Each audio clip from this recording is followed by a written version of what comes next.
Si presenta oggi un master universitario relativamente a master di europrogettazione. Ecco, il CUPA, diciamo, attento a queste nuove tematiche e di cosa si parlerà durante il master.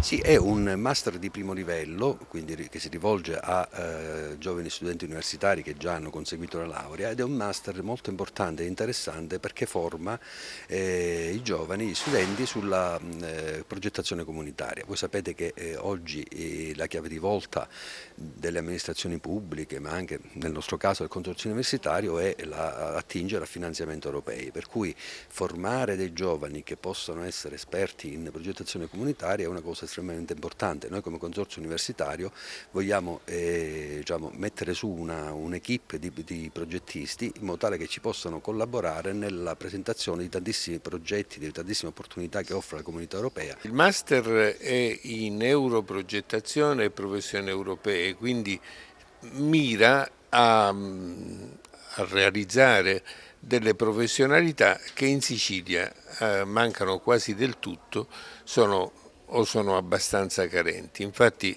recenti studi hanno messo in evidenza come la Sicilia è il fanalino di coda nell'utilizzazione dei fondi europei proprio per una carenza di professionalità, incapacità dei progettisti esistenti o assenza totale dei progettisti esistenti a realizzare appunto i progetti con i fondi europei. Ci sono altre cause che sono state messe in evidenza, come la vischiosità del sistema politico che tende a distorcere l'utilizzazione di questi fondi, e anche l'incapacità dei funzionari pubblici a interagire con Bruxelles, progettazione nella rendicontazione di questi fondi, per cui ci sono percentuali molto alte di fondi che potenzialmente destinati alla Sicilia non vengono utilizzati o addirittura vengono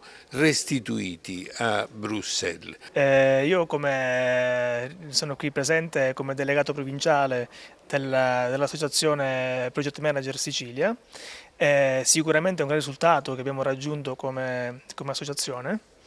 Il master sicuramente risponde a quelle che sono le esigenze del mercato del lavoro, professione abbastanza dinamica, in linea con quello che è richiesto soprattutto per l'utilizzo dei fondi europei, ma anche per quello che riguardano la progettazione tout court sia a livello della finanza agevolata sia a livello della finanza e quant'altro. Ovviamente il corso non è rivolto esclusivamente a laureati in economia, è rivolto a chiunque abbia conseguito comunque una laurea di primo livello.